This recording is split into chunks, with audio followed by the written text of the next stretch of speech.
พอปัวจะคือดอกมันก็เลยก็เลยกับปัวลูกพี่เพิ่นอยู่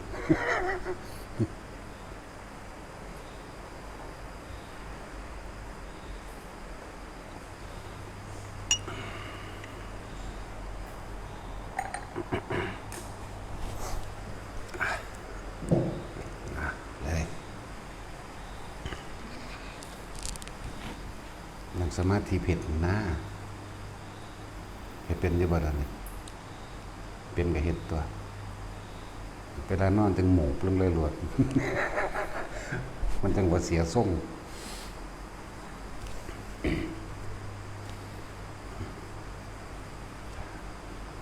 คนที่ภาวนาจริงๆนั่นแหละมันบ่ไปสนไผเด้ถ้าคนภาวนาจริงๆมันสิเบิ่งความคิดเจ้าของกับความรู้สึกเจ้าของเท่านั้นมันสิบ่ไป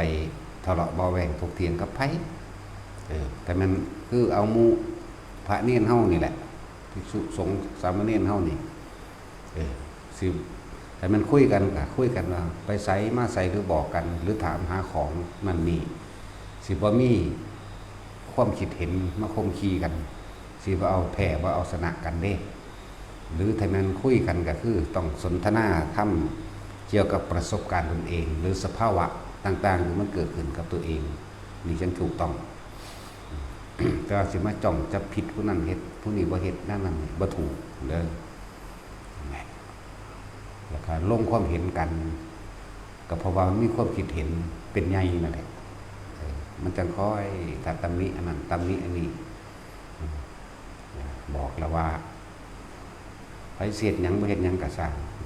ประเภทเดินจงกรมนั่งสมาธิภาวนาอยู่เบิดมื้อหั่งมักเบ็ดหยังก็ได้จังว่าอยู่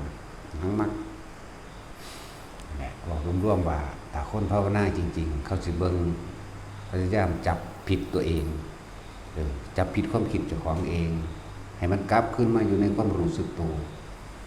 มันจะบ่ไปตำหนิผู้ใดบ่ไปกั้นแกล้งไผบ่อีหยังนี่คือข้อวัดปฏิบัติของเฮานี่เป็นเรื่องภายในอยู่แล้วเรื่องภายในก็หมายถึงความคิดกับความรู้สึกเท่านี้แหละนี่คือภายในก็ข้อปฏิบัติโดยมาตรฐานหรือทั่วไปก็คือนี่แหละ6 โมงเช้าเตรียมตัวบิณฑบาตฉันในอาสนะเดียวฉันครั้งเดียวล้างบาตรยังเสร็จเรียบร้อยแล้วก็เข้าทางจงกรมของไผของมันเด้จนกว่าทางจงกรมหรือสินั่งสมาธิหรือสิอ่านหนังสือหรือสิอันใดก็ได้ที่มันอยู่ในการอยู่ในกุศลอยู่ในกุศลธรรมมันเป็นเครื่องอยู่อันใดก็ได้จนกว่าสิเที่ยงแล้วก็ถ้าเมื่อยก็ขึ้นพักถ้ามันนั่นมีกำลังศรัทธามีกำลังวิริยะมีกำลังต่อเองเลยแต่มันขึ้นพักสำหรับผู้ขึ้นพักบ่าย 3ก็ต้องลุกขึ้นออกมาทำขอวัดประจำคือกวาดตาดหรือทำความสะอาดอันใดหนึ่งเสร็จเรียบร้อยแล้วกินน้ำกินนั่นนี่มันคุยกันกับคุยเรื่องธรรมคุยเกิดเรื่องสภาวะของตนเองนี่แหละจะไปอ่านหนังสือมาเถียงกันเด้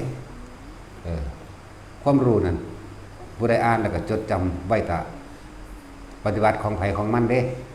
บ่แม่นอ่านแล้วมาถกเถียงกันเด้บ่แม่นอ่านมาแล้วอันผิดอันนี้ถูกมาจับผิดจับถูกกันเด้อันนี้บ่เป็นตรงตามนั้นบ่ตรงตามนี่ธรรมะจริงๆนั่นน่ะก็คือประสบการณ์ชีวิตเจ้าของนั่นแหละบ่แม่นว่าเฮาไปจดจำมาดอกอันจดจำน่ะเป็นแนวทางแล้วก็เอาไว้สอนตนเองเวลาเกิดสภาวะกับตนเองโอ้เพิ่นว่ามาแนวนี้แก่แนวนี้เป็นแนวนี้ว่างแนวนี้มีต่างหากบ่แม่นเอามาเถียงกันอันนั้นผิดอันนี้ถูกเพราะว่ามันเอาผิดเอาถูกเอาแพ้เอาชนะกันมันจึงเกิดข้อทะเลาะเบาะแว้งกันจึงว่าแม่นบ่าย 3กวาดตาดเสร็จเรียบร้อยสิสนทนากันก็สนทนาในธรรมเด้อย่าไปเว้าเท่าเรื่องโลกมันผ่านมาแล้วอันอาชีพนั้นอาชีพนี้เงินเดือนเท่านั้นเท่านี้บางที่ก็เอาเรื่องสั่นแล้วมาบอกอวดอ้างกันผู้นั้นจบปริญญาผู้นี้จบนั้นจบนี้เงินเดือนเท่านั้นเท่านี้อย่าเอามาว่าเถอะว่าไปก็ว่าไปตายนั่นแหละไม่ได้ว่าไปใส่ดอกแค่นั้นแหละยังก็ดีก็ยังว่าเฮาละความอยากใดอยากเป็นยัง มีดีมีเป็นหยังละ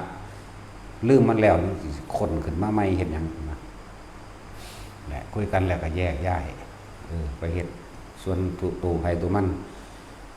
หลังจากนั้นก็คือ5 โมงครึ่งน่ะเตรียมตัวทำวัดรวมกัน เป็นการทำกิจกรรมรวมกัน เป็นการบอกถึงความสมัครสมานสามัคคีรวมกันทั้งเบิดที่ตึ้งภูเขามาปฏิบัติแม่ชีที่สงฆ์มื้อนี้สามเณรมื้อนี้น้องบวชหลายๆปีนึงขาดทั้งบัดอยู่3 มื้อบวชเณรเด้นี่ขาดทั้งบัดอยู่3 มื้อนึงเด้อที่แรกลบว่าเพิ่นสิบ่ฮู้ติเพิ่นเอาไปตีพี่กันนี่เท่านั้นแหละ มื้อนึงกับมีขาดอยู่ก็เลยว่าเป็น3 มื้อเท่านั้นใน5 ปีนี่ขาดทั้งบัด3 มื้อพวกเฮานี่ในปีนึงมันขาด3 เดือน 5 ปีขาด3 มื้อนั่นแหละ ว่าจังซั่น5 ปีกว่าประมาณนั้นแหละจังว่าหลังจากเขาทำบัตรแล้วกลับลงไปสนทนากันค่ะโดยพระวินัยสนทนาธรรมกันโดยพระวินัยโดยประสบการณ์หรือสภาวะของเองคุยกันแต่ว่าบ่ให้ไปยืนยันตัดสินเด้อฟังไว้ดีๆเด้ออย่ายืนยันตัดสินผิดถูกอย่ายืนยันตัดสินเพียงแต่ว่าเฮาเว้าสุดแลกกันแล้วค่ะเพื่อบางที่ผู้นี้เจอปัญหาเป็นผู้นี้เป็นแบบนี้ผู้ชมข้างๆก็เจอพอดีก็มีนั่นสิกะน้อมนั่นมันเป็นความจริงของเขาเจ้าเป็นธรรมของเขาเจ้าแต่ว่าเป็นความจำของเฮาแต่ว่าถ้าเฮาไปเกิดแบบนั้นปุ๊บเฮาก็เอามาแก้ตัวเองนั่นเองแต่จริงบอกว่าแต่ละคนเด้อที่บ่ยืนยันสิว่าตัดสินไผเด้อนี่เห็นจริงๆก็ยังบ่ยืนยันตัดสินว่าจริงเด้แล้วก็บ่ถือเอาซ้ํบ่ถือเอาว่าจริงเลยเห็นจริงๆแต่เรื่องมันบ่จริงบ่ถือเอาว่าจริงพูดน่ะภาษาสำบับแว่มนั่นแหละอย่างบอกว่าเฮาเฮ็ดมานี่ลมแล้วลมอีกในการทำสมาธิบ่ต่ำกว่าล้านเทื่อลมตั้งใหม่คำว่าลมนี่คิดออกไปอีกแล้วมึงบ่อยู่ในลมเนาะมึงบ่อยู่ในความรู้สึกแห่งตนแน่ตั้งใหม่ลมตั้งใหม่ลมตั้งใหม่เอาอยู่จังสั่นปั๊มกันไปปั๊มกันมาอยู่บ่ต่ำกว่าล้านซ้ำสงบนิดๆหน่อยๆอย่ามาเว้าอยู่ธรรมดาบ่นั่นแหละยังมีอีกมากคือบ่ทันได้เว้าออกมานั่นน่ะแต่ว่าให้ทุกคนมันเป็นไปนำซะก่อนเหลืออีกเยอะเด้อจังพยายามบังคับบ่ให้คิดร่วมใหญ่บ่ให้ร่วมโดยบ่รู้สึกตัวบ่ให้มีจังซี่ก็บ่ทันได้เว้าเด้อตะกี้มันร่วมใหญ่ปึ๊บไปทั้งใหม่ตลอดเว้าอยู่อันนี้เลิ่นว่าเพลินไปจนเกิดจับส้นจับเงินจับปลายมันได้บังคับบ่ให้มันร่วมเข้าไปแบบนั้นให้มันมีความรู้สึกตัวไปพร้อมกันโอ้แบบนี้อย่างซี่แหละอยากให้ทุกคนเป็นไปเอาเองซะก่อนถ้าเอาไปก่อนมันสิเอาไปเถียงกันมันสิจำเอาแนวนี้ไปเถียงกันมันบ่ทันได้เป็นความรู้ของตนบ่ทันได้เป็นความจริงของตนมันเป็นความจริงของผู้อื่นเอาไปเถียงกันอ่านในหนังสือหรือว่าฟังผู้อื่นมาก็เอามาเทียบกันเถียงกันนั่นแหละ จึงเน้นย้ำว่าคนภาวนาจริงๆนะมันบ่สูงสิงกับไผดอกบ่ต้องไปจับผิดไผดอกจับผิดจับถูกเอาความเห็นเป็นไงนี่เบามาตลอดอยู่เด้ทิฏฐุปาทานศีลพัตตุปาทานกามุปาทานอัตตวาทุปาทานบอกมาตลอดประจำเอาความรู้ความเห็นในตำราอาจารย์มากแล้วก็ความเห็นเจ้าของเป็นไงสรุปลงตามความเข้าใจของเจ้าของเองแล้วก็ไปยืนยันตัดสินเอิ้นว่าทิฏฐุปาทานเอาความเห็นของตัวเองเป็นใหญ่จากศีลพัตตุปาทานการได้ยินได้ฟังได้รู้ได้เห็นแม้กระทั่งเคยเป็นมาเขายังบ่ได้ให้เอาเคยเป็นมามีแต่เว้าให้ฟังซื่อเนี่ยซึ่งเรียกว่าศีลพัตตุปาทานเมื่อมีศีลพัตตุปาทานจากทิฏฐุปาทานศีลพัตตุปาทานจะมากามุปาทานนี่ตามความพอใจของตนนี่คำว่ากามุปาทานบ่แม่นว่าความพอใจในรูปในรสในกลิ่นในเสียงในกระทบสัมผัสอารมณ์แห่งความรู้สึกของตนเองเป็นไงบ่แม่นแค่นี้เด้มีการยินดีในความสงบยินดีในการเห็นยินดีในการรู้ คนนะพวกเจ้าเคยได้ยินบ่คำว่าตัวนี้เป็นตัวความยินดีนี่เป็นตัวกามนะสมาธิบางอย่างก็เป็นกามจังสี่เคยหูยินบ่แต่ว่าสมาธิบ่ได้เป็นความคิดที่อยากเป็นตั้งหากเป็นตัวกามนี่นี่แหละตัวอยากสงบอยากเป็นแบบนี้อยากเป็นอยู่ในอารมณ์แห่งฌานอิ่มแบบนี้นี่เรียกกามุปาทานนั่นแล้วจังสั้นแหละนั่นแหละจังว่ามันค่อยๆเป็นไปเอาถือว่าเฮาซ้ำบบแบบนี่จะเพิ่งเอามาเถียงกันธรรมกะทิฏฐุปาทานเสรพัตตุปาทานกามุปาทานอัตตวาทุปาทานนี่เอาความรู้สึกของเจ้าของที่ยึดมั่นถือมั่นว่ามันถูกเอาอัตตาตัวตนที่เจ้าของเข้าไปยืนยันตัดสินว่าผิดว่าถูกไว้แล้วมายืนยันนี่ละเอิ้นว่าอุปทาน4อุปทาน4ความรู้สึกคักๆนี่ล่ะบาดนี้นี่แหละตัวใจเลยล่ะตัววิญญาณเลยล่ะก็ว่าตัวความรู้สึกนี่แหละรวมลงว่าคือความรู้สึกใจก็ว่าวิญญาณก็ว่าวิญญาณใจเด้บ่แม่นวิญญาณกายวิญญาณกายโอ้ยง่ายๆนึงดอกร้อนหนาวเจ็บปวดหิวนี่เรียกวิญญาณกายรับรู้ความรู้สึกทางกายว่าร้อนว่าหนาวว่าหิวว่าเจ็บว่าปวดนี่วิญญาณกายบ่แม่นวิญญาณใจวิญญาณใจจังเอิ้นว่าพอใจกับไม่พอใจถ้าพอใจกับทิฏฐุปาทานอัตตวัตถุกามุปาทานแล้วก็อันศีลพัตตุปาทานเป็นตัวเดียวกันนั่นแหละจริงๆมันไม่ได้แยกเลยมันพรึบเดียวใส่กันเลยเด้อมันเป็นก้อนเดียวกันนี่แยกความละเอียดให้ฟังหนังสือมา มันเป็นความรู้สึกขึ้นมาเลยบ่พอใจนั่นพอใจนั่นยึดทั้งหมดพอใจก็ยึดบ่พอใจก็ยึดเด้เป็นสั่นแหละว่าพวกภาวนาไปแล้วสิไปอันนั้นนี่การเฮ็ดหยังบ่ให้เป็นทั้งเบิดนี่แหละเบิ่งไผเบิ่งมันมันก็เบิ่งไผเบิ่งมันก็เบิ่งความคิดเจ้าของเลยสิกขติก็แปลว่าสังเกตความคิดตัวเองเด้นี่ก็เบิ่งความรู้สึกเจ้าของเองรับรู้ให้ความรู้สึกอย่าหนีจากกายแน่รักเฮามีอยู่เท่านี้นั่นเด้ล่ะบัดนี้อยู่ในกายเวทนาจิตธรรมคือสภาวะทั้งหลายทั้งปวงที่มันมาเกิดขึ้นแหละที่เกิดกระทบกระทั่งนั่นนี่แล้วเฮาสิละแบบใดจังหากธรรมคือความจริงทั้งหลายที่เฮากำลังประสบพบเหตุอยู่นี่เฮาสิถือเอาหรือบ่ถือเอาเฮาสิปล่อยหรือบ่ปล่อยแบบใดนี่ต่างหากเฮาสิเข้าใจอนิจจังทุกขังอนัตตาบ่เฮาสิใจอนิจจังอนัตตาบ่คั่นนั่นแหละจริงทั้งหลายทั้งปวงเขาว่าสติธรรมปัญญาธรรมก็ว่าสติท่านตามความเป็นจริงปัญญาเห็นรู้แจ้งตามความเป็นจริงเอิ้นว่าสติธรรมปัญญาธรรมบ่ควรเข้าไปยึดมั่นถือวันเพราะสิ่งทั้งหลายทั้งปวงมีความเกิดขึ้นเป็นธรรมดาความแตกดับเป็นธรรมดาบ่มีอีหยังแสอยู่จังซั่น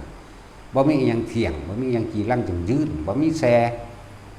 หุ่นไหลเข้าไปแม้กระทั่งความคิดของเฮาจิตเฮาก็ยังบ่เป็นเฮา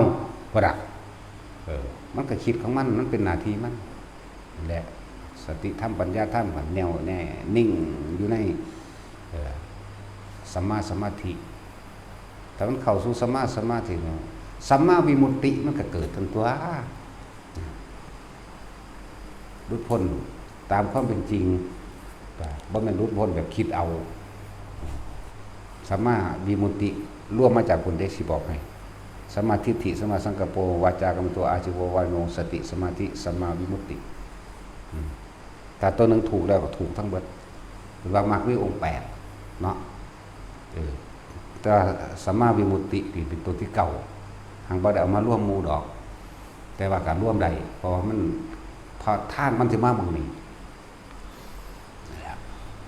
มันบ่ค่อยเว้ากันได้ดอกหลักการเราแต่ประสบการณ์เราแต่เรื่องของเจ้าของบ่ค่อยเว้าเรื่องผู้อื่นปานใดอุ้ยสิเว้าเรื่องผู้อื่นเฮาก็เว้าได้แต่ว่าเฮาบ่เป็นเพิ่นเฮาบ่ได้ไปรู้แจ้งเห็นจริงมันเป็นเรื่องของเพิ่นมีแต่คนบ้านั่นแหละเว้ากูรู้จักมึงเบิดนั่นแหละซั่นนั่นนี่แหละบ่ได้รู้ตัวเองบ่จักหยังนี่นั่นแหละเป็นจังซั่นรู้จักเบิดนั่นแหละโลดถ้าเว้าเพิ่นนั่นแหละ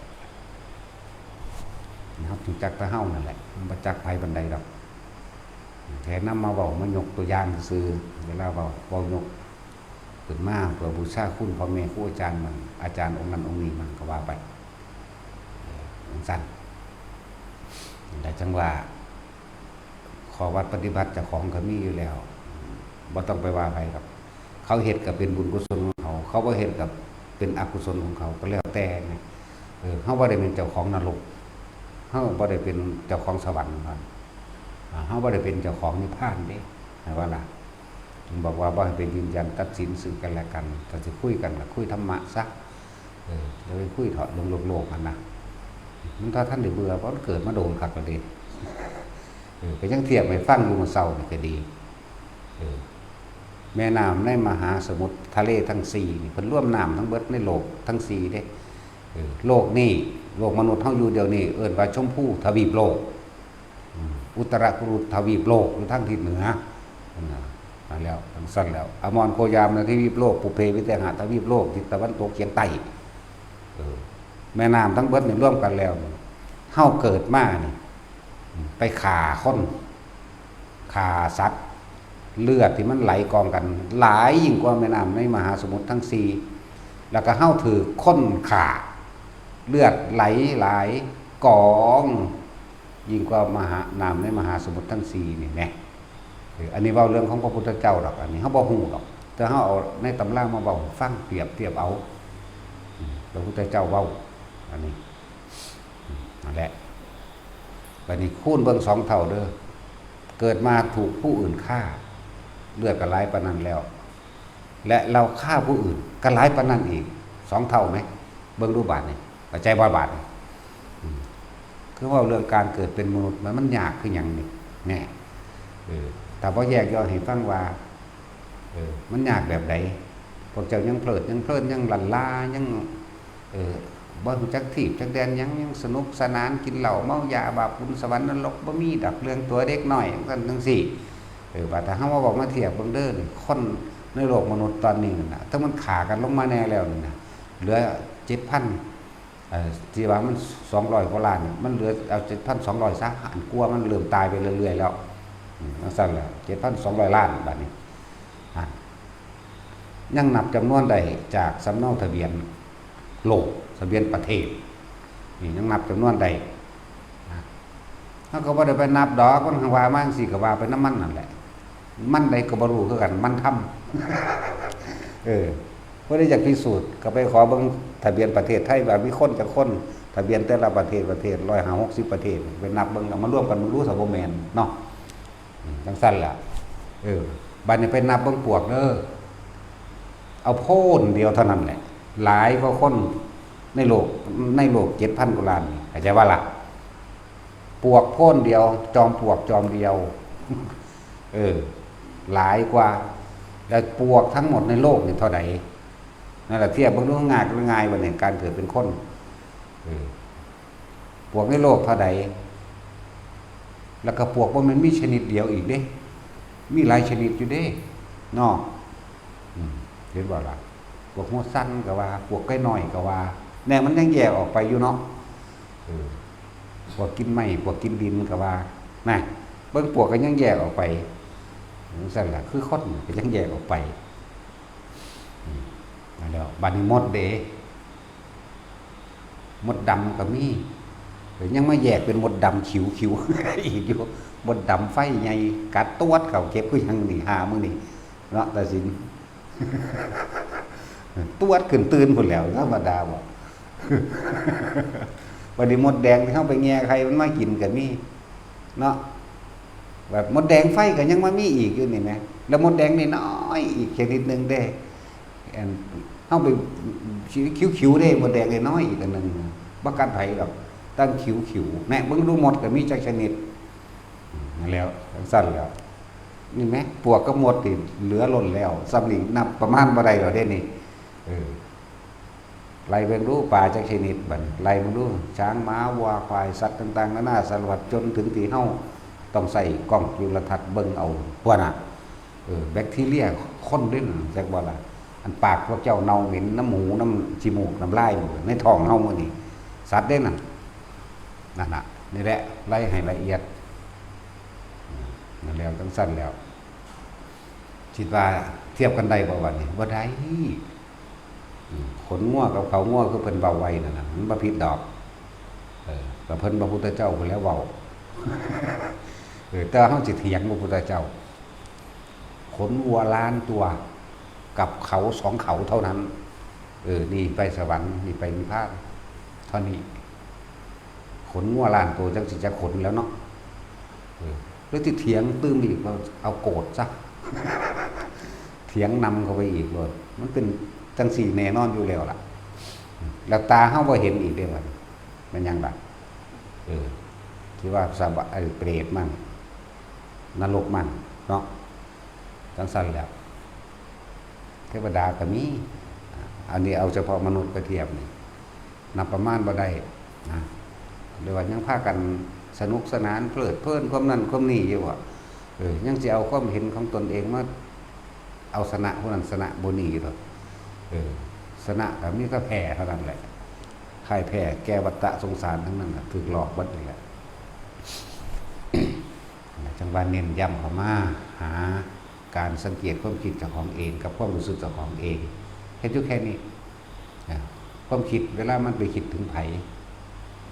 เมื่อใดจะเห็นความคิดเจ้าของก็เอ้าเมื่อกี้มึงคิดเรื่องใดมันก็เห็นมันตัวจากบ่ล่ะกลับมาล้มปั๊บสังเกตเบื้องเดิมอย่าเพลิดอย่าเพลินอย่าปล่อยเรียกว่ายังล่ะภาษาลาวๆเมื่อลอยเมื่อลอยไปเพิ่นแปลเป็นภาษาไทยว่าเพลินว่าเมื่อลอยไปถ้าไผมีสติเมื่อกี้มึงคิดถึงไผอ๋อเป็นแบบนี้นี่เองตัวมันต้องหูจักดอกนั่นแหละจังเอาความคิดนี่มากำกับลมหายใจไว้คิดถึงลมเข้าลมออกอยู่นี่คิดถึงอุณาโลมคิดถึงอาการปิติคือความรู้สึกในกายเฮาเองนั่นแหละกายเวทนาจิตเวทนากายจิตเป็นตัวคุ้มทั้งหมดอยู่แล้วกายเวทนาจิตเวทนากายร่วมว่าสติกับว่าแหละคำว่าธรรมมันนั่งจะเกิดดอกความจริงที่มันประสบพบเหตุในตัวเองอันนี้ก็เอิ้นว่าบ่มีสติถ้าดึงหัวปัวมีสติได้บัดนี้นี่จะกลับมาแล้วมารู้สึกโตแล้วรู้สึกว่าเก็บแม่นอีหลีเด้อพวกเจ้าลองนั่งเพลินคิดใจลอยไปเนาะแต่มีคนมาบาดเดียวตื่นยกขึ้นมานั่นละละรู้สึกตัวจากบริวารเมื่อกี้กูคิดถึงไผวะตัวเรื่องใดวะตัวแล้วก็ได้อยากเห็นคิดแรกเลยคิดแรกในขณะนั้นเมื่อกี้กูคิดถึงไผนะก็ค่อยจับได้เองและทั้งว่านี่คือข้อวัดปฏิบัติของเฮาเองโดยภายในคือสังเกตความคิดเจ้าของกับความรู้สึกในกายจึงเอิ้นว่าจิตเวทนากายกายเวทนาจิตกายเวทนาจิตธรรมบัดแล้วสิเห็นดอกเห็นไปเรื่อยๆนะที่เฮาเน้นย้ำก็คือการทรงฌานเจริญฌานโดยลมหายใจอานาปานสติทรงฌานเจริญฌานทรงแปลว่ารักษาเมื่อรักษาลมหายใจเข้าออกแล้วอาการปิติก็เกิดแต่เฮาใส่ระบบม่านตาทำให้เกิดขึ้นเสียก่อนจ้องปลายจมูกทำให้เกิดขึ้นเสียก่อนถ้ามันเกิดขึ้นแล้วบัดนี้บ่ได้ไปจ้องเลยคือถิ่มวิธีทำเอาเฉพาะลมหายใจกับอาการปิติบัดนี้นี่แหละว่าสังเกตความคิดกับความรู้สึกของเจ้าของมีอยู่เท่านี้เอิ้นว่าสติกับว่าระลึกถึงลมหายใจกับความรู้สึกตัวนี่ก็ว่าจิตหนึ่งกับว่ารู้สึกตัวพร้อมกับว่าอันเดียวกันแหละเฮ็ดอยู่แค่นี้แหละเดี๋ยวมันก็เห็นความคิดลอยไปแล้วนั่นลุดไปแล้วลอยไปแล้วแอบไปแล้วเผลอไปแล้วกับว่าไปคิดถึงคนนั่นคนนี้สัตว์นั่นสัตว์นี่คิดถึงปรุงแต่งไปเดี๋ยวบัดอันนั้นแหละอ้าวพวกเมื่อกี้กูคิดถึงไผดึงกลับมาลงเห็นอยู่แค่นี้มันก็ค่อยๆจะเลื่อนยิ่งขึ้นไปเองดอกเดินว่าทรงไปว่ารักษาเอาไว้ประคองเอาไว้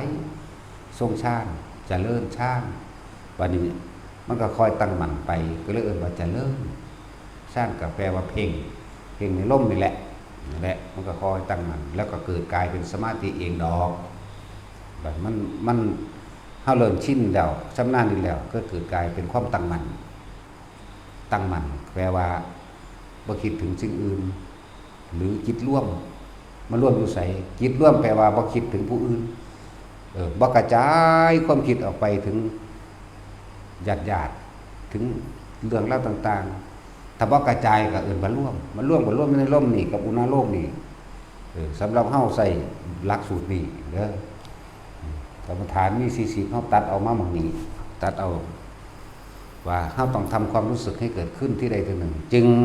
เรียกอีกศัพท์หนึ่งว่าฐานที่ตั้งแห่งจิตเพราะว่าสมาธิผู้ใดก็ว่าจิตตั้งมั่นเนาะจักมันตั้งไว้หม้องใดตั้งมั่นอยู่ไสตั้งมั่นไปกกไม้บ่ตั้งมั่นไว้น้ำงัวบ่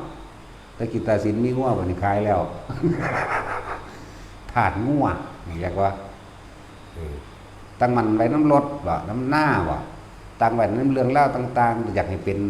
บ่แม่นอันนั้นจักว่าล่ะตั้งมันไว้ในกายณจุดใดจุดหนึ่งที่เฮาเอามาตั้งไว้ตรงที่กลางหน้าผากนี่เองนี่เป็นเบื้องต้นเป็นหลักแรกแต่ผู้ใดมันเคลื่อนหัวกับหัวผู้ใดมันเคลื่อนระหว่างกลางอกกลางกายแต่ว่าสูตรแรกหรือหลักสูตรแรกนี่เป็นพื้นฐานมันก็บ่อยู่ในพื้นฐานตลอดดอกมันก็ไปเรื่อยของมันอยู่แต่ยังได้กระช่างบ่นี่สรุปลงตรงที่รู้สึกตัวคำว่าตัวนี่เบิดร่างกายเฮานี่แหละนวงอยู่หัวกับตัวอยู่กลางหน้าผากกับตัวอยู่ลงกลางสมองกับตัวกลางอกกับตัวไหลไปตามแข้งตามขาหรือมึนตึงไปเบิดตนประตูกับตัวนี่แหละว่ารู้สึกตัวนั่นแหละมึนตึงไปเบิดโตใจจอยเราบ่ค่อยมีสมองเวลานี่ละปุ๊บเราจะมึนตึงไปเบิดโตได้สึงลึงบ่คิดหยังนั่นแหละคิดมาใดก็ถูกแล้วเอาแม้วะเนาะสั้นแหละนี่แหละเป็นเบื้องต้นอธิบายเห็นอยู่แค่นี้แหละหลายๆอย่างมันสิมาเกิดเองดอกเรียกว่าปรากฏการณ์ต่างๆสิเกิดขึ้นทั้งรูปทั้งรสทั้งกลิ่นทั้งเสียงหรือว่าสภาวะเขาจะว่าสภาวะธรรมที่มันปรากฏขึ้น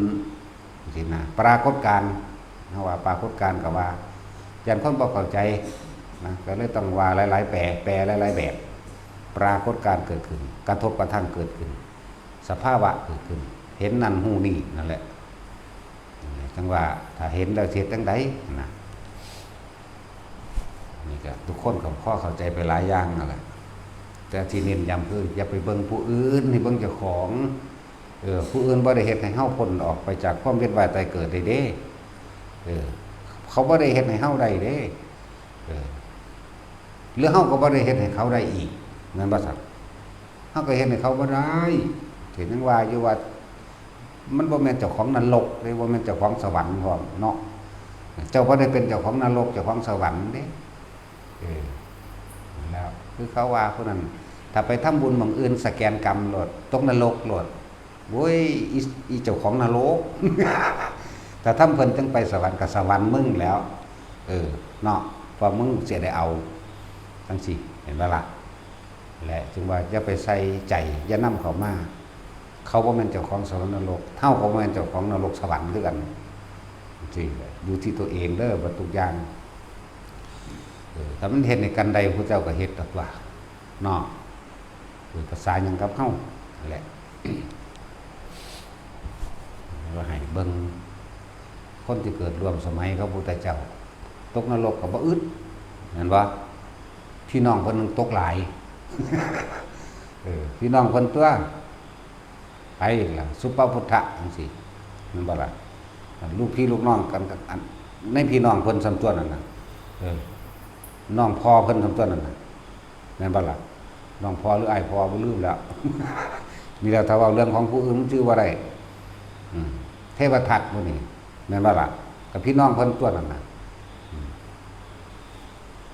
นั่นแล้วหลายอยู่ได้ล่ะ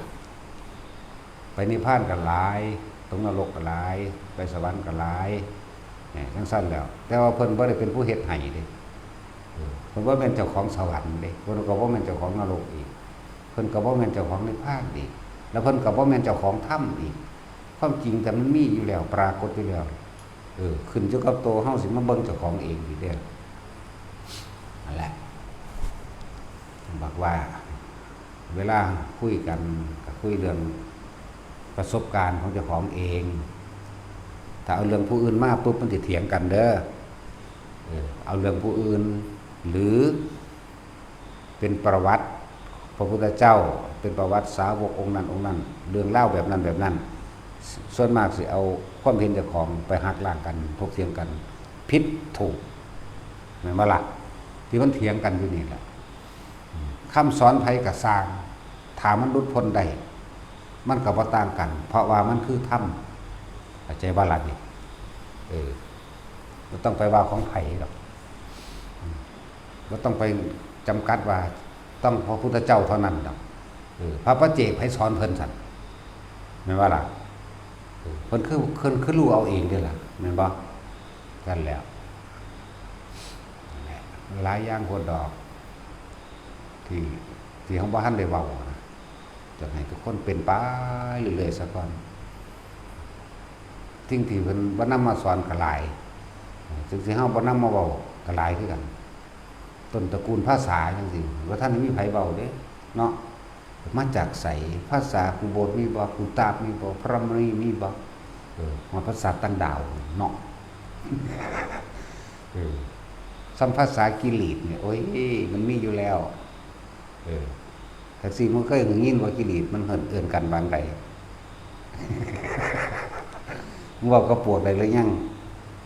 มึงต้องไปเป็นปวกเอาบ่เอาแน่ปากว่าบ่เอาอยู่นั่นแล้วแต่ว่ามึงสิเฮ็ดเป็นได้บ่โกงเวลาหลวงโกงเงินหลวงเข้าใจบ่เด้นั่นแหละพวกปวกรักษาดีๆเด้อส่วนข้าราชการต่างๆนักการเมืองต่างๆส่วนมากแต่ว่าตรงนรกซะก่อนแบบเป็นอสงไขยส่วนจะเกิดมาเป็นปวกเฮ้ยบ่ต้องห่วงเป็นยากอยู่เด้เป็นปวกคือต้องเลวสุดๆเด้ต้องโกงคนต้องกินคนเด้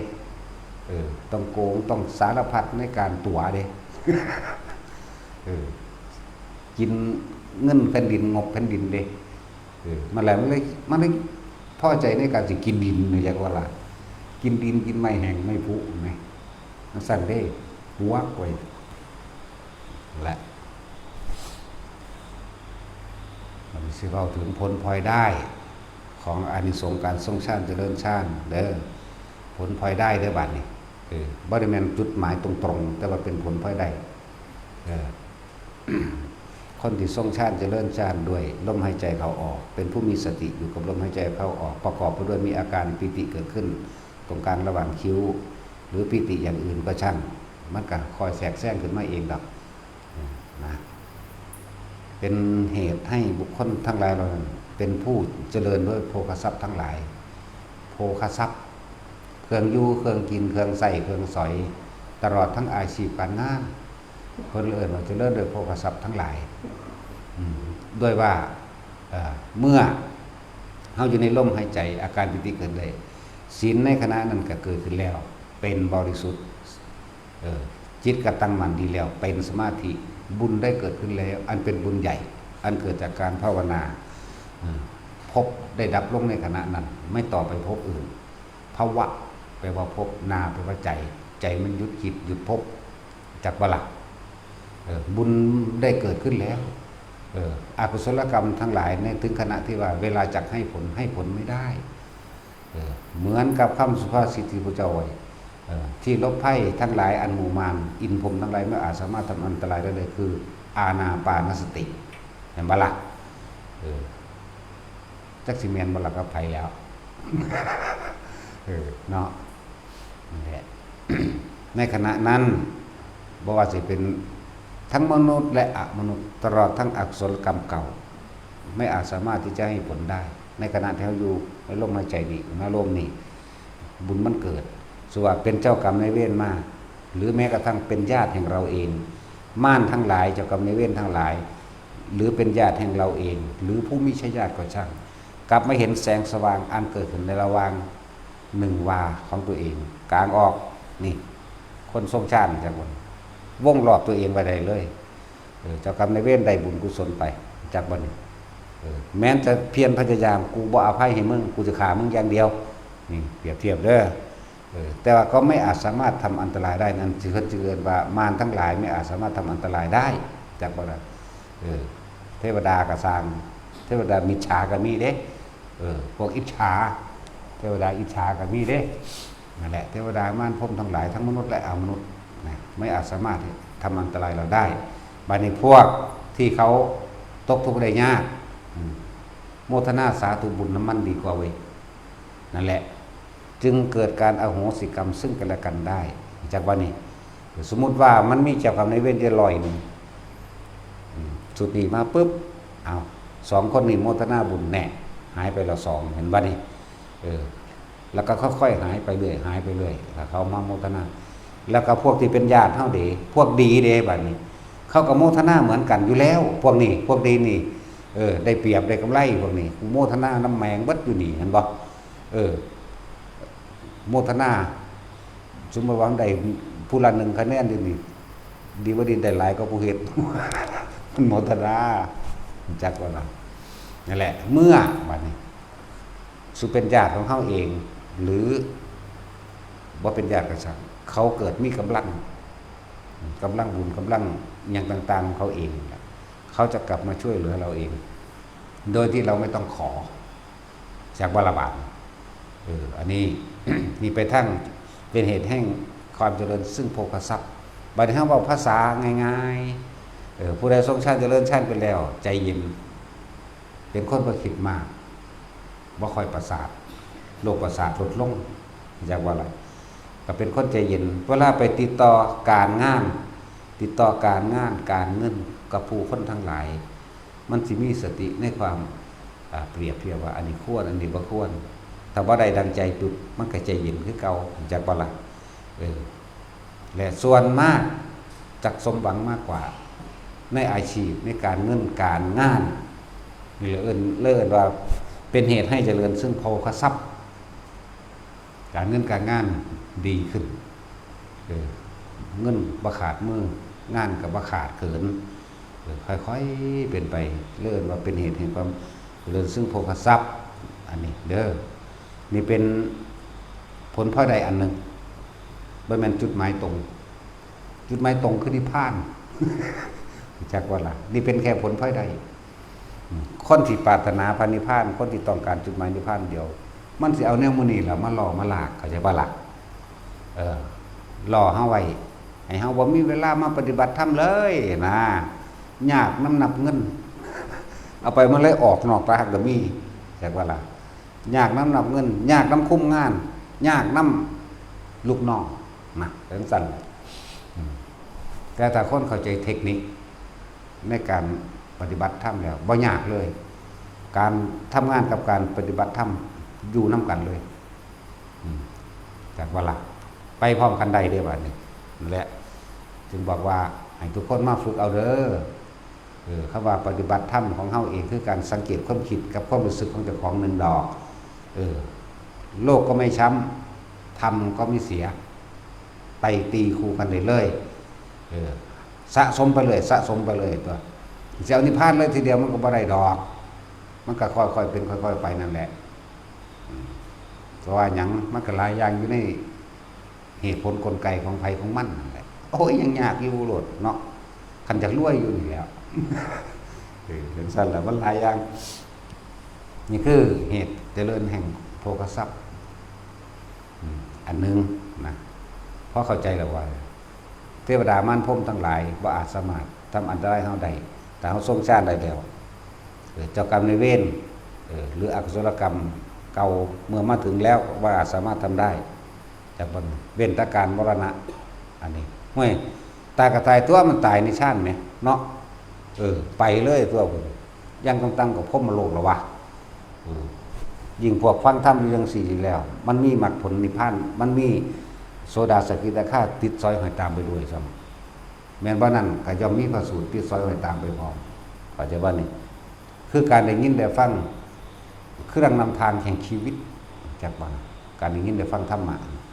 เป็นดุจดังว่าแสงสว่างเลิ่นนัตติปัญญาสมาอาภานี่แหละแสงสว่างใดสิเสมอด้วยปัญญาบ่มีดอกนะนั่นแหละเฮาอาจจะสมมุติว่าคนตายในการทรงชาติหนึ่งเลื่อนชาติอันนี้ไปพรหมโลกสั้นใดสั้นหนึ่งแต่ด้วยการสั่งสมการได้ยินได้ฟังธรรมพุทธเจ้าอริยสัจสี่อนิจจังทุกขังอนัตตาเหตุและปัจจัยแห่งความเกิดและความดับและมันกะบรรลุข้างบนใดหนึ่งคนที่บรรลุข้างบนพระอริยะเจ้าผู้ทรงฤทธิ์แสดงธรรมบรรลุเลยกันนี้สองสนทนาธรรมตามการโมเทพเทวดาทั้งหลายคุยกันเรื่องธรรมะคือเขาคุยกันกับบรรลุได้สามใครพูดโดยตนเองเห็นบ่ล่ะมันสั้นแล้ว นั่นแหละเหตุในการบรรลุก็ดีก็มีนี่มันจังหวะนี่มันมีผลพลอยได้เยอะแยะอีกผลพลอยได้อีกอันนึงเด้อว่าคนที่ป่วยเด้อคนที่ป่วยฝึกให้มันเป็นฝึกให้มันมั่นใจตนเองล่ะว่านิ่มนวลระวางกลางหน้าผากตัวเองเป็นแล้วนะบ่แม่นว่าเฮาเว้าเองโดยที่เฮาบ่เคยเป็นโตเฮาเองเคยเป็นมาแล้วปล่อยให้สายจริงมันแตกอยู่ได้ถึง16 มื้อเข้าใจบ่นี่เอาตัวเองได้ทดลองก่อนแล้วยังประจักษ์พยานก็มีเยอะแยะได้บ่ที่เขามาบอกให้ฟังว่าเขาเห็นน้ำหลวงพ่อนี่ประจักษ์พยานเฮาก็มีผู้รถเหยียบขามุนว่าสิได้ตัดก็มีนั่นมันนั่งอยู่หันบ่ว่าท่านเมื่อตัวใหญ่นั่นเด้นั่นผู้นั้นเป็นมะเร็งนั่นถามกันเอาเขาเห็นจังใดยังเศร้าจักว่านั่นนั่งข้างๆกันกับเจ้านั่นเด้อรถเหยียบขามุนเขาสิตัดขาทิ้งสูดลมหายใจเขาวูบวาบมันขึ้นปึ๊บเห็นบ่หมอเขาดึงเงินเห็นบ่เดือนเดียวเศร้าบ่เศร้าก็ตายคู่เป็นตะหน่อยใจเกิดมาตายอยู่แล้วจะไปเงินมันตายนุ่มหลังดีแต่หลวงพ่ออยากตายนุ่มๆนี่แหละพอดีตายคนเสียดายว่าเสียดายความรูปรอเนาะเห็นป่ะโอ้ยหลวงพ่ออื่นคนให้น้ำก็แล้วกันหน้าแต่เขาก็ให้น้ำไผ่ก็แล้วกันสั้นแล้วลมหายใจนี่เย็นเข้าไปและทำความรู้สึกจื้อไว้เด้อให้เย็นเข้าไปลึกๆในนี่วิธีทำให้เย็นเข้าไปลึกๆแยมปากนิดหน่อยสูดลมเข่าช้าๆแต่ว่าให้จุดนี้ขึ้นก่อนเด้อนี่อันเน้นเจาะจงผู้นี้จุดนี้ขึ้นตั้งถ้าเป็นแล้วมันบ่พ่อเป็นหรือบ่เขาจากหนาเนี่ยเป็นหรือบ่เป็นบ่พูดบอกว่าผู้นั้นมันเป็นอยู่แล้วอันผู้อ่อนค้าเขาสิตัดทิมนั่นนะเนี่ยนะผู้ข้างๆกันนั่นแต่ตรงนี้เป็นแล้วให้พระเจ้าแย้มปากสูดลมหายใจเขาลึกๆซ่าๆแย้มน้อยๆมันสิเย็นเข้าไปในนี่และสิมีอาการคนลุกตามขมับตามแต่ถ้อยวืดไปเรื่อยๆแต่เฮาเฮ็ดต่อเนื่องกันแค่1 นาทีในเดือนหนึ่งมี10เข้าใจบ่ล่ะบ่ต้องย่านกับลูกเพราะว่าอย่างมันเป็นอยู่แล้ว แล้วมันก็ต้องตายอยู่แล้วบอกถ้ามันบ่เจ็บบ่ปวดก็เอาแล้วนะร่างกายเป็นร่างของโลกอยู่แล้วบ่โลกใดก็โลกอันหนึงแต่ว่าถ้าเฮาบ่เจ็บบ่ปวดคนเฮามันอยู่ได้เพราะว่าบ่เจ็บบ่ปวดนี่ทดลองด้วยตนเองใส่ติ้งแตกหูจักฮอดเวลามันแตกหูจักจับได้เบิดทุกจุดแล้วล่ะเย็นจ้อยเข้ามาบางนี้บ่ได้เก็บเด้อผู้ใดอยากทดลองเบิ่งก็ไปแตกลงเบิ่งเด้อมันสิเก็บคือหลวงพ่อหรือบ่เก็บคือหลวงพ่อบ่ได้เก็บเด้อมีแต่จี๊ดแน่ไก่พวกนี้ต้มน้ำร้อนมาลวกให้มันเปื่อยเร็วกว่าเก่าอีกพอต้มน้ำร้อนใส่อันตะกี้อันพวกแม่ม่านบ่พวกออกลูกก็ได้ถุงน้ำร้อนน่ะเอามานอนติ่งเพื่อให้ความร้อนมันไปเห็นมันเปื่อยกว่าเก่าอีกส่งชามจากเวลาพอตาจี๊ดแหมเฮ็ดอยู่จังซั่น พุ่นไปหาปลูกต้นไม้หดต้นไม้เสยแต่เด็กๆพุ่นแต่เด็กๆพุ่นเด้อเฮ็ดอยู่แมงเบิดมือเบิดเว้นนั่นแหละ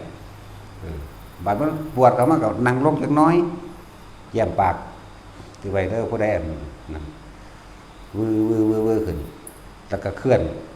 คือว่าแล้วว่าผู้บ่ทันเป็นก็เคลื่อนบ่เป็นหมายถึงเคลื่อนความรู้สึกที่มันน่วงๆอยู่นี่เคลื่อนลงมากลบไว้ก็สิเปรียบเทียบว่ามันคือเฮาเอาลูกประคบมันประคบไว้นะมันสิเป็นคือยามชาไปเลยเด้แต่มันเย็นเด้วือไปเศร้าแล้วแบกสายยางหดต้นไม้ต่อขนาดนั้นได้เฮ็ดแล้วแต่ว่าร่างกายมันบ่เป็นของเฮาอยู่แล้วมันคุมบ่ได้ดอกแต่ว่าคุมความรู้สึกทางใจนี่เฮามีวิธีคุมเฮามีวิธีกับมันเฮาก็คุมได้แต่มันก็จอยลงแหละกินอาหารก็กินปกติเด้กินปกติแต่ว่ามันเป็นอ้วนหลวอยู่น้ำหนังนี่ รู้จักว่าอ้วนหลวเลยนี่เป็นน้ำตวงลวงน้ำหนังนี่แหมเพราะว่ากระเพาะมันแตกเว้ยมันบ่แม่นว่าติ่งแตกได้บาดนี้มันเป็นเปื่อยออกมาแล้วก็อักเสบจังซั่นดอกอยู่หาวิธีจังได๋สิบ่ปวดจังซั่นแหละ สุดท้ายก็เอาไปพาน้ำหมอหารไปพาน้ำหมอหารตอนก็บ่ได้เก็บได้ล่ะขนาดยาสลบนอกหลังกว่าสีด2บ่นอกเด้บ่สลบพร้อมเว้าหยอกเขาเฉยอยู่เขาบอกดมพร้อมก็ดมดมก็เว้าหยอกหมอเฉยอยู่เด้ล่ะทั้งดมทั้งสีดมีแต่ว่าโอ้ยพาโลดบ่เจ็บดอกมีแต่บอกเขาว่าอันขาโตนแล้วบ่เก็บแล้วพาเลยก็ทั้งพาทั้งส่วนเขาไปก้อยกินน้ำกันแล้วเขาบ่ได้พาหน่อยๆเด้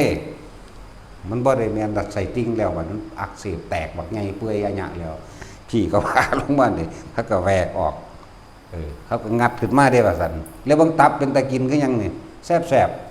ๆเป็นตาแซ่บคือหยังเด้ออุ้ยเอาไปก้อยกินหน้าว่าหาบีมาใส่ยังว่าอยู่เด้อ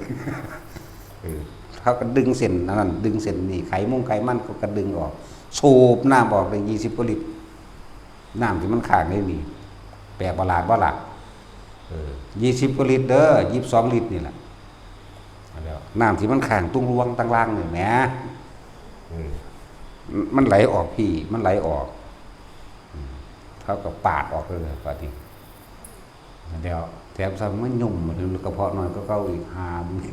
มันหยิบบ่ได้มันปาดออกกว้างยุ่มเอาเลยคือลูกโป่งนี่แหละคือปากลูกโป่งไหมก็หยิบซ่อนคุณแซนพี่บัดนุ่มเข้ามาซะก่อนได้ต้วมยอมเข้ามาก่อนไม่เห็นเบิดได้ล่ะส่วนเขาว่าใส่มันเขาตัดออกคือใส่กรอกอยู่เด้ผู้ใดมากินใส่กรอกทำมันหลุดเบิดแล้วก็เอาไปทอดเขากินนะแต่ตาคนทั้งส่วนเขาก่อยอยู่ เขางัดออกมาเป็นพ่วงแบบไงเลยบีก็เห็นเบิดเป็นโอ้บีก็มีว่าจะแสบแต่ว่าก้อยหน้าเฮาว่ะก้อยกินตับอะไรมันเป็นเรื่องธรรมดาเป็นตลกคบขันไปเลยตอนที่เข้าผ้ากันนักเดียมซื้อเด้ว่าได้เจ็บว่าได้ปวดอีกอย่างเป็นนักเดียม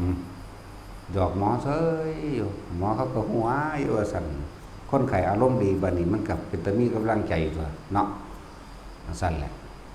พาอยู่น้ำหมอหารว่าอยู่โรงพยาบาลอำนาจแต่อีหามันตายแล้ววุ้นอีหมอฝึกใหม่เนี่ยเพิ่นผู้ยิ่งดอกโอ้ยหลวงพ่อมีบ่ได้อยากไปหามันล่ะหมออยู่แล้วมันเป็นผู้ยิ่งดอกแต่มันสื่อว่าแมงไงดอกหรือมันตายแล้วบุ๊บ่ม้วนจะไปที่ไหนไปเลยว่าสั่นโรงพยาบาลอำนาจนี่แหละอีหานปีพ่อสอใดจดบันทึกไว้แต่มันสื่อวางใดเวลามันออกหมดมันอยู่ใส่กันเลยคนป่วยไปกับคักบ่คักกะสร้างถ้ามันเบาได้น่ะสักตายเลยก็มีมันบ่ให้กำลังใจไปเป็นจักสิเข้ามาหาแม่มึงหยังแต่มึงนี่นิสัยบ่ดีปานนั้นเนาะเหมือนคนเจ็บอยู่เนี่ยแต่มันเบาม่วนน่ะโอ้มันเป็นไรถึงมือหมอแล้วโอ้ยนิดหน่อยเองเบาไปมันก็อ่อนมันก็ใจดีทั้งตัวคนแหมอันนี้คนที่ตายอยู่สึกไปเบาตายเลยก็มีแต่เฮาลงห้วยอีหานี่หนีหน้าแล้ว จังเลยกูสิลงไปถีบมันตั้งแต่นอนจนรถเข็นพุ่นเด้จังเลยกูสิศูนย์กูลงไปถีบอีหานี่จังว่าโอ้ยอย่ามาเป็นหมอนั่นเป็นหมาซะสั่นแล้วนั่นแหละมีเบาเรื่องผลพลอยได้ของการทรงชาติเด้อเป็นผลพลอยได้รักษาโรคก็ได้ แต่ว่าเฮาบ่จำเป็นต้องว่ารักษาแล้วเฮาก็จะไปใส่เจตนาในการรักษามันสิรักษาของมันเองมันสิรักษามันเองนั่นแหละเฮ็ดไปเถอะบ่แม่นสวดโพชฌงค์แล้วสิเศร้าเด้โพชชันโคสติสังฆาโตธัมมานังบ่แม่นสวดแบบนั้นเด้นั่นเป็นวิธีทำที่เพิ่นสอนให้เฮาทำเอาเฮ็ดเอาเด้นั่นโทษชันโคสติสังฆาโตธัมมานังวิจโยตถาวิริยังปิติปัสสติจังซี่เพิ่นบอกว่าให้เป็นคนเลือกเป็นธรรมที่เหมาะสมกับตนเองแต่มีความเพียรพยายามในการทรงธรรมหรือปฏิบัติธรรมตัวนั้นสติมันก็มั่นคงขึ้นสมาธิมันก็เกิดขึ้นเป็นองค์ฌานเกิดขึ้นในหันแล้วมันก็เป็นการรักษาตัวเองด้วยตัวเองเด้บ่แม่นว่าสวดเพื่อขจัดปัดเป่าโรคมันบ่เศร้าจักว่าล่ะคือต้องปฏิบัติเอาวิธีทำเอานี่แปลเบิ่งดีๆโพชฌังโฆสติสังฆโตนี่คือสตินึกซะก่อนเฮาสินึกเอาธรรมบทใดสังฆโตธรรมมานังนี่เลือกเป็นธรรมเห็นบ่วิจโยตถาวิริยังปิติเมื่อเลือกเป็นธรรมเหมาะสมได้ดีแล้วมีความเพียรพยายามในตนเองปัสสัทธิเมื่อมีความพยายามแล้วนี่เห็นบ่ความเพียรของเฮาปัสสัทธิก็เฮ็ดให้เกิดความสงบเย็นใจคลายความกังวลลงจะเป็นสมาธิก็เป็นอุเบกขาใจว่าล่ะมันบ่แม่นแค่นั้นแล้วมันฮอดวิมุตติเลยก็ยังได้นั่นแหละพวกว่าสวดโพชฌงค์ยังรักษาโรคมันบ่ได้รักษามันบ่แม่นสวดรักษาแต่ว่ามันเป็นวิธีปฏิบัติเพิ่นบอกเพิ่นสอนลักษณะนั้นคนยังเข้าใจผิดหลายอยู่เด้ว่าซั่นโรงพยาบาลก็ตั้งแล้วกูก็เอาแมงอันนี้แล้วไปสวด ผู้ใดเป็นโรคอีหยังก็สร้างเฮ็ดไปเถอะนั่นประจักษ์พยานเฮายังมีผู้หนึ่งขามุนหมอเขาสิพาหมอเขาสิตัดได้นั่นยังมีอยู่นั่นเดือนนึงได้เล่าหายจากหัวเข่าลงไปหัวตีนมันหักมันงอเขาจังซี่แล้วตามที่เพิ่นเว้าให้ฟังเราทรงชาติครับปึ๊บขึ้นเป็นปกติแต่ว่ากระดูกยังมุนอยู่จักว่าล่ะกระดูกยังมุนอยู่ตามเขาเอ็กซเรย์เบิ่งเขากับพยายามที่สิพาเขาก็แล้วก็บอกบ่พาบ่หยังหมอก็กุมพาอย่างเดียวตามภาษาเขานั่นแหละนั่นแหละแต่ว่าเราก็ทรงชาติของเราเองมันก็หายอย่างน่าอัศจรรย์เดือนเดียวนั่นนั่งอยู่ข้างๆกันนั่นแหละนั่นแหละถามเราเบิ่งเราบอกซื่อๆหรอกเขานั่นแหละอีกผู้นึงอีกพวกนึงก็คือเป็นอัมพฤกษ์อัมพาต7 ปีมันบ่มีนางเห็นมันไปบ่ได้ลูกสาวเอาธรรมะหลวงพ่อไปฟังแล้วก็กุมฝึกเอาเลยล่ะฝึกไปบอกว่าเศร้าที่ปึ้งตึงขึ้นขับรถมาหาเลยว่านี่แม่ยุ่งไปเบิดทางบ้านเขาคือเขาขับรถนำเอาพอเขา มาจากอุดรผู้หนึ่งมาจากยังล่ะชัยภูมิผู้หนึ่ง2 คนอันผู้นั้นบ่เป็นนักบ่ได้เป็นโดนผู้นั้นเป็นประมาณ3 ปี 4 ปีอีกผู้หนึ่งเป็น7 ปีขี่รถมาคุยใส่กันว่าซั่นธรรมดาบ่นี่ประจักษ์พยานเฮามีสำหรับคนป่วยก็เขาไปไสบ่ได้แล้วเขาก็เฮ็ดเอาแล้วของอยู่ในหูดังไหมป่วยติดเตียงอยู่ก็หายใจอยู่ได้ล่ะแต่ว่าหันตายเนาะสติมันก็มีอยู่แม้ความคิดมันก็มีอยู่แม้แน่มันเฮ็ดมันเบิดวิธีสิไปแล้วล่ะเขาเจ้าโอ้แม่นคนทุกข์คนยากมันเบิดหม่องสิรักษาแล้วก็เลยเหลือวิธีสุดท้ายมึงเฮ็ดไปจังซั่นแหละมึงเสือกเศร้าที่แล้วเศร้าก็เป็นตาเศร้าได้เสือกกับเสือกได้เนาะว่าตามันเศร้าเห็นบ่ล่ะเฮ็ดไปเถอะมันหลายอยู่เด้คนที่สิตายเขาสุกเข้าไปห้องผ่าตัดเข้าไปในเครื่องอีหยังเขาล่ะอุโมงค์อุเม่งหาอีหยังล่ะรับตาลงนึกถึงหลวงพ่อบางที่ก็สวดคาถาหลวงพ่อบางที่ก็สวดบ่ได้หลวงพ่อช่วยด้วย เศร้าเว้ยเนี่ยก็มีเด้ ขนาดนั้นแหละพูดถึงเรื่องโลกบ้านว่าท่านคือถึงเรื่องอุบัติเหตุอุบัติภัยเรื่องโลกวันนี้ก็มีหลายคนที่เป็นไม่เกณฑ์เศร้า7 มื้อเพราะนั้นคอยแชร์ได้มื้อเดียวไอ้หน้าที่หนึ่งวันหนึ่งให้ต่อเนื่องกัน1 นาทีความเย็นเข้าไปในกลางสมองเฮานี่ตอนแรกมันสิเย็นระหว่างกลางหน้าผากเข้าไปลุ่มลึกก่อนเด้อใส่วิธีแย้มปากนิดหนึ่งแต่สำหรับคนที่จุดอารมณ์ขึ้นได้แล้วให้แย้มปากเฮ็ดเดี๋ยวนี้ก็ได้เฮ็ดเดี๋ยวนี้ก็เป็นเดี๋ยวนี้ถ้ามันขึ้นนี่มานี่ก่อนเด้ฟังทำอยู่มันก็เป็นเบิดล่ะถ้าคนมันเป็นแล้วนะแย้มปากนิดนึงนี่วืดขนลุกวืดขึ้นรถดับนั่นแหละเวลาไปอยู่ผู้เดียวเอาเต็มที่เลยวันนี้วืดอยู่หั่นอย่างน้อยๆวันละ1 นาทีต่อเนื่องฟังดีๆบ่เอาหลายเด้หน้าที่เดียวนั่นเด้เอาแต่ว่าเอาต่อเนื่องอย่าให้มันขาดหน้าที่จากวันนี้นั่นแหละให้ไปเถอะโลกยังกระสร้าง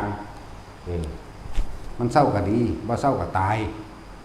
เศร้าก็ตายบ่เศร้าก็ตายเก่าละถ้าว่ามันสุด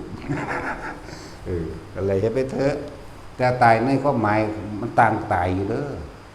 ตายด้วยความเกลียดตายด้วยความโกรธตายด้วยความเราร้อนกังวลตายด้วยความห่วงทรัพย์สมบัติพระสถานนรกวัดแต่ตายด้วยความมีอารมณ์ดีจิตดีทรงช่างตายเพราะมันโลกเป็นอย่างต่ำแล้วปฏิบัติกับตายว่าปฏิบัติกับตายแต่มันต่างตายอยู่หนทางระยะทางมันสั่นกว่ากันในการเข้าสู่นิพพานมองสิบ่ทุกข์อีกเลยคุณสว่าเกิดทุกข์ทั้งนั้นเกิดเป็นยังกระสางทุกข์ก็เก่าพวกเจ้าว่าเทวดาอินพุ่มเขาก็ทุกข์ทุกข์มันเป็นยังสิบ่ทุกข์เวลาว่าเขาเจ้าสิตายเขาเจ้าสิให้ไปสู่ที่ชอบเด้อเด้ไปสู่สุคติเด้อเนี่ยสุคติของเขาคืออย่างมนุษย์เด้มนุษย์เป็นภพภูมิที่สมบูรณ์ทุกอย่างแล้วสมบูรณ์เลยปัดทุกอย่างนี่แต่โลกให้กับเก็บกับสมบูรณ์ในนี่อันนี้จังทุกขังอนัตตากับสมบูรณ์อยู่ในนี่แต่คนมองเห็นความสมบูรณ์คือสติสมบูรณ์ใดมันก็พ้นใดไปเลยคือกันนี่เลยถ้าเอาสิ่งทั้งหลายเหล่านั้นอันเป็นธรรมชาติเกิดขึ้นตั้งอยู่แตกไปดับไปเขามาปะดับเป็นสติเป็นปัญญาเป็นความจริงยอมรับกับมันเองครับมันก็บ่ทุกข์บ่ร้อนก็ปล่อยว่างคลายจางคลายออกไปก็นั่นแหละนี่พูดถึงคนที่เป็นโรคฝึกเอาเฮ็ดไปถ้าผู้ใดเป็นแล้วถ้าผู้ใดบ่ทันเป็นก็มาฝึกเอาทั้งได้เป็นเหตุแห่งความเจริญซึ่งโภคทรัพย์ซึ่งเป็นเหตุแห่งความให้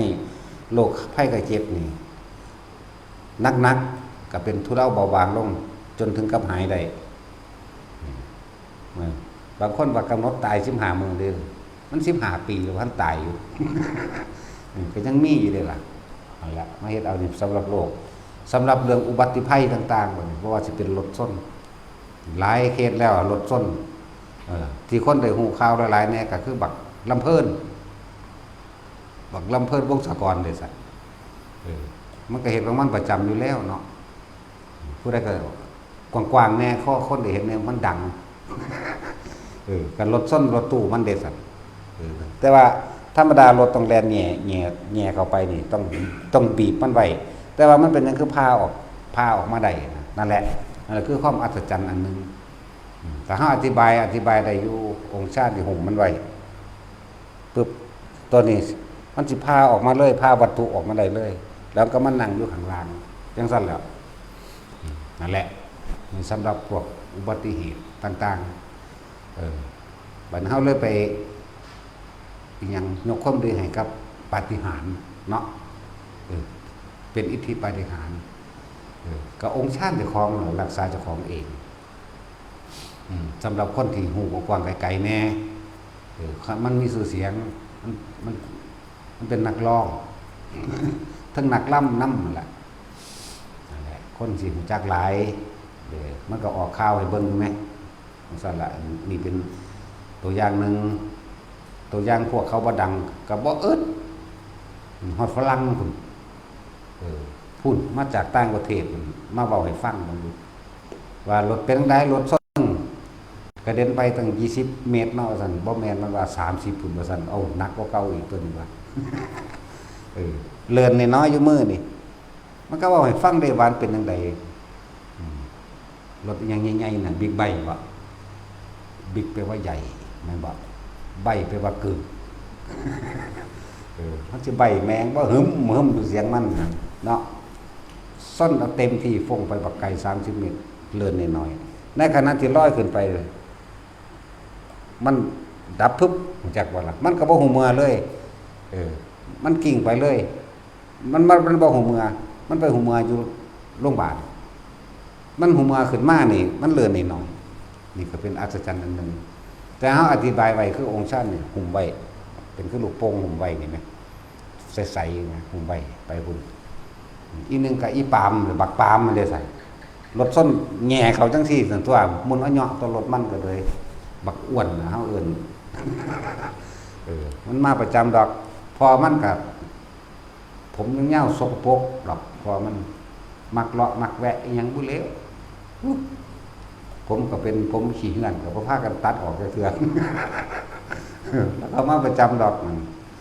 รถส้นกันบี้เขามันก็ยังออกมาธรรมดาเฉยมันจะมีอันส่งสร้างหามันยังเอิ้นใจแต่หลวงพ่อช่วยลูกด้วยกันนั่นเลยนี่ก็ดีแล้วมันมีกรอบรูปมันเอากรอบรูปไปเฮ็ดนำกรอบรูปหลวงพ่อนี่ก็มั้งซอยมันกรอบรูปแตกกรอบรูปแตกน้อยๆสั่นนี่ก็แม่นแต่ว่าบ่แม่นว่ามันส่งตอนนั้นก็สร้างในมือหนึ่งเฮาเฮ็ดเพียงชั่วขณะรัดข้อมือเดียวก็จังรักษาได้คุ้ม1 วันเข้าใจบ่ล่ะอะไรเฮ็ดไปเถอะหลายคนดอกบิ๊กไบค์อีกกลุ่มนึงเรื่องตายอุบัตินี่มีหลายอยู่ ประเภทรถพากันนี่ก็มีเด้รถนี่พาเครื่องกันไปเลยแต่ว่าแปลกขนาดเลยมันบ่ได้ไปส้นเขาข้ามถนนผู้นึงแล่นทางตรงพี่มันหลุดออกมาเซยจอดเบิ่งผู้นั้นก็ข้ามไปเซยธรรมดาอยู่นี่ก็เป็นความประหลาดอันนึงนั่นแหละเขามีพยานไปแล้วกันนะอุ้ยอยากให้เขาเฮ็ดกักหลายเว้าเบิดเอารถเนาะเฮ็ดเบิดก็สร้างแมงนะเนาะจักสิว่าว่าอากนี่เขาเฮ็ดอีหยังกระดอกกระเดียเดี๋ยวถ้าหิแมงเป็นหยังเนาะมันก็เกิดมาเองตายเองอยู่มั้ยนั่นแหละอันนี้คือผลพลอยได้จากการทรงชาติเจริญชาติแต่ว่าจุดหมายตรงเฮาคือหยุดความคิดปรุงแต่งในความอยากได้ดีไม่เป็นใช่ป่ะล่ะคือบ่เกิดอีกเลยมีจุดเดียวนิพพานตัวนี้แต่ผลพลอยได้มันก็มี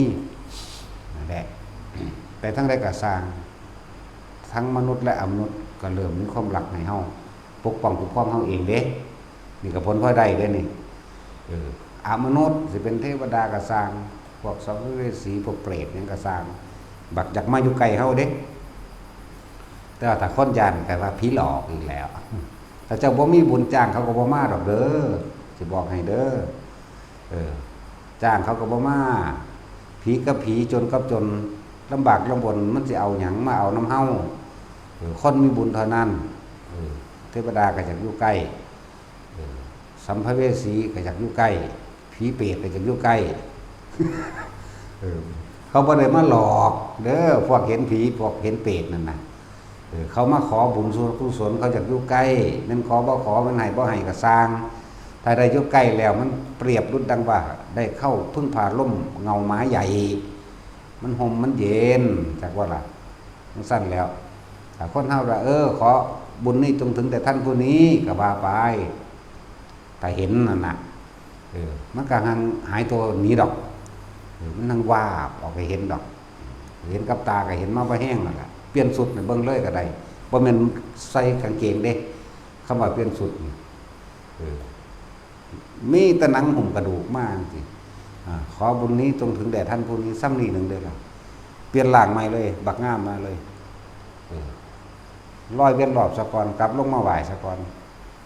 แต่จังค่อยๆลอยเลื่อนนี้ออกไปจังสิเอิ้นว่าเปลี่ยนสุดบ่แม่นถอดเสื้อผ้ากางเกงเด้ คนซุมื้อมันนั่งปึกหนาสาวโหดอยู่เนาะแต่ว่าอธิบายจังซี่ว่าจักหยังอีหลีบ่แม่นเปลี่ยนสุดบ่แม่นเอานี่เสื้อผ้ามึงเปลี่ยนสุดใหม่ซะบ่แม่นแบบนี้เปลี่ยนร่างเลยเป็นงามขึ้นมาเลยบางพวกคือคนหลอกหนังนี่บ่ว่าคือคนแล้วก็คนหลอกหนังคักๆนี่แล้ว จักเลือดจำหนองน้องนำเหลืองอาหยักอยู่ขอคนท่านบุญกุศลคนดีจนถึงท่านผู้นี้เท่านี้หนึ่งได้ล่ะมันก็เปลี่ยนกันมางามๆเราได้ล่ะบ่ว่าหญิงบ่ว่าชายนี่หลายเยอะแยะแหละเฮ็ดไปเถอะนี่ก็เรียกว่าผลพลอยได้อันหนึงก็คือบ่ว่าสิทั้งมนุษย์และอมนุษย์ก็เป็นที่รักที่พอใจของเขาไปทั้งใดเฮาก็มันมีความรู้สึกว่าคนพูดเขามาสัมผัสกับเฮาเองรู้สึกว่ามันสบายใจทั้งที่ด่าเด้นี่นะแม่นว่าล่ะด่าเท่าใดหังมาจังซั่นแล้วภาษาโลกเขาว่าด่าภาษาธรรมเขาบอกว่าเขาว่าบอกว่าสอนคือเขาแปลว่าเอาความจริงว่าให้ฟังแต่โลกมันวางสั่นผู้หันเข้ามาตั้งถ้ำนี่ยิ้มหัวถ้าถึงได้เรากินข้าวแซ่บนั่นหลับเนาะแต่พวกสันดานมาเนี่ยห้าวก็เกาอีก มันจะรู้จักอย่างแค่ว่านั่นแหละเป็นธรรมดาโลกนี้มีทั้งคนเลวและคนดีคือจังเฮาส่วนมากปฏิบัติธรรมจังซี่เฮ้ยสิไปหยังเว้ยยากนั่นยากนี่บ่มีเวลานี่พวกโมทนาบ่เป็นจังบัดนี้แต่ว่าไปวัดนั้นไปนี่คือหาสแตกนี่พวกโมทนาบ่เป็นต่างหากเห็นว่าแต่คนโมทนาเป็นโอ้ยข่อยไปนำบ่ได้ดอกสาธุนำเด้อนี่ยังพ่อโมทนายังสามารถเอาบุญเวลาเขาอุทิศได้เวลาเป็นเปรตอยากบ่ล่ะเป็นเปรตเป็นผีมากก็ดีจังซี่แล้วบ่ต้องห่วงดอกกับเทวดาอินทร์พรหมเขาโมทนาอยู่แล้วเพราะเฉพาะเขาได้เป็นตัวเขาเป็นผู้มีความยินดีเขามุทิตารวมตลอดเพราะยินดีบ่มีอิจฉานี่เขาก็ไปพวกว่าอิจฉาริษยาติโอ้ยเจ้าของไปแจกมันก็ว่าบ่ได้ขอได้ล่ะแต่ว่าบัดสู้เป็นผีสปันเดอร์สู้สิได้สู้บ่นั่นแหละบ่ได้สู้กันแล้วกันคือสู้ทางใดในมหาเวทีพุ่นแล้วพวกจังซั่นมันก็บ่ได้ดอกเวลาเฮาอุทิศไปนี่มันบ่ได้อยู่แล้วหลายๆอย่างอยู่ดอกแต่จุดหมายตรงคืออาศัยองค์ฌานนี่การเพ่งอยู่ในอารมณ์อันเป็นหนึ่งนี่ทำให้จิตหนึ่งเพ่งอยู่ในอารมณ์ที่เป็นหนึ่งอยู่ในฐานที่ตั้งให้จิตเลิกเกิดเป็นสมาธิแปลว่าจิตทั้งมันตั้งอยู่ไหนตั้งอยู่ในกายส่วนใดส่วนหนึ่งก็เลยสำหรับเฮาใส่หลักสูตรตั้งอยู่ตรงกลางระหว่างหน้าผากเฮานี่เองเอิ้นว่าอุณาโลมแหละสังเกตเบิ่งเด้อว่าพุทธรูปองค์ใดบ่มีอุณาโลมบ่มีเด้แสดงว่าล่ะมีทุกองค์เนาะนั่นแหละเอานี่แหละพวกเขาหาเงินเขาก็ว่ายังเรียกจักรวาลพลังทรัพย์เปิดตาที่3จักระว่าเด้จักหาแม่งบอก มึงสอนให้คนโลภหลงงมง่ายกว่าเก่ากันน่ะเฮาสอนให้เอาออกเด้มันบ่แม่นให้เอาเด้โยคะว่าเด้ สั่นแล้วนั่นแหละเป็นวิธียังก็ว่าบางพวกว่าเมื่อจุดตรงนี้ขึ้นให้คิดถึงเงินในบัญชีว่าเด้ตายแน่ๆมันสิได้ไปเป็นผีเป็นเปรตมันคิดถึงเงินในบัญชีจังซั่นแล้วมันไปใส่ทั้งความโลภมันบ่ได้นั่นแหละบ่อยากได้หังใดแล้วสิบอกให้นั่นแหละ บ่อยากได้หังใดพวกนี้เหมือนกันกับโลกที่เฮากำลังเป็นนี่แหละฝึกไปเรื่อยๆบ่จำเป็นต้องบอกว่ารักษาโรคเราบ่ต้องเป็นจำเป็นต้องไปอธิษฐานว่าให้โรคหายมันหายเอาเองนะยังว่ายังอธิบายมานั่นแหละเจ้ากรรมนายเวรให้อโหสิกรรมไปเรื่อยๆมันก็ค่อยหายบ่หายก็ตายเท่านั้นแหละมันสองอย่าง หายก็ตายคือเอาเด้บ่หายก็ตายจะต่างตายเด้อทุกคนเกิดมาตายอยู่แล้วไปทำนายถึงวัดเดิมนี่เพิ่นว่าบ่ให้ทำนายเด้เนาะพระเจ้าเพิ่นว่าดูก่อนภิกษุทั้งหลายพวกเธออย่าชอบประมาณในการบุคคลเพราะการประมาณในการบุคคลจะนำทุกข์มาให้พวกเธอเมื่อภายหลังนั่นก็แม่นของเพิ่นแต่ว่าทำนายโลดสวนกันโลดเนาะทุกคนเกิดมาตายเบิดบ่เหลือหมาก็ตายว่าแต่คนรถแท็กซี่ฝึกเอาเฮ็ดเอาบ่มีไผเฮ็ดไผได้พวกเจ้ามาเกิดเองบ่มีไผเฮ็ดให้พวกเจ้าเกิด ตัณหาและอุปทานของพวกเจ้าเอง ความสมรู้ร่วมคิดเจตนาในการกระทำร่วมกันจึงมาเกิดเป็นพ่อเป็นแม่เป็นลูกเต่าเล่าหลานเป็นผัวเป็นเมียเป็นคู่เป็นอาจารย์ก็ว่าไปนั่นแหละกุศลกรรมกับอกุศลกรรมสองอย่างเนี่ยมาสมรู้ร่วมคิดนำกันเมื่อถึงเวลาแล้วก็หมุนสู้กันเหตุอันคนควรทุกอย่างย่อมมีเหตุทำทั้งหลายย่อมเกิดจากเหตุเกิดจากใจเกิดจากคิดถ้าสิหยุดเหตุก็ต้องหยุดคิดเหตุจังใดสิอาสังคตธรรมใดหยุดคิดถึงสิ่งทั้งหลายทั้งปวงนั่นแหละเรียกว่าอาสังคตธรรมนั่นแหละมองสิพ้นได้แต่เราต้องมีวิธีกุศโลบายหลอกลวงความคิดเอาลมหายใจเป็นเครื่องหลอกเอาอาการปิติเป็นเครื่องอยู่เป็นอาหารแห่งใจเลื่อนบาวิหารธรรมเขาว่า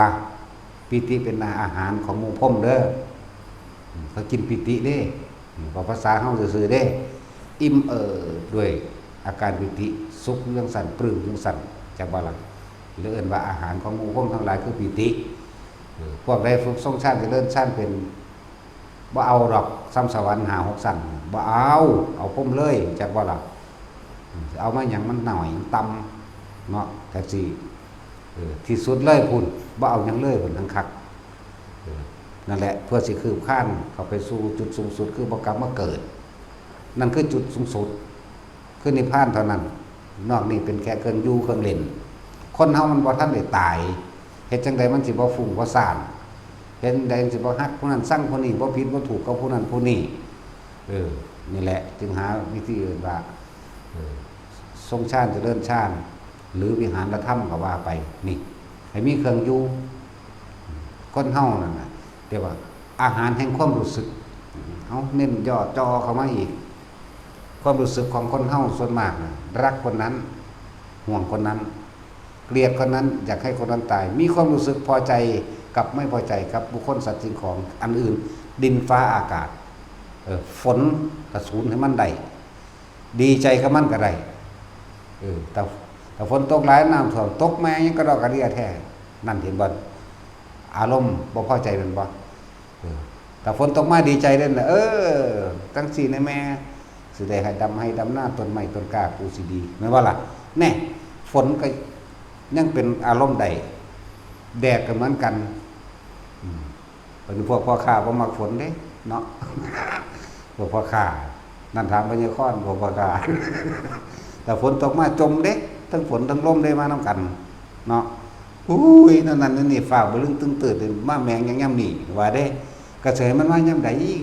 เจ้าของบังคับมันบ่ได้แม่เนาะให้สั่นแล้วบึ้งตั้งบ่ได้ว่าเด้ให้สั่นแล้วนั่นแหละคนเฮาที่มีความรู้สึกสองพอใจกับไม่พอใจ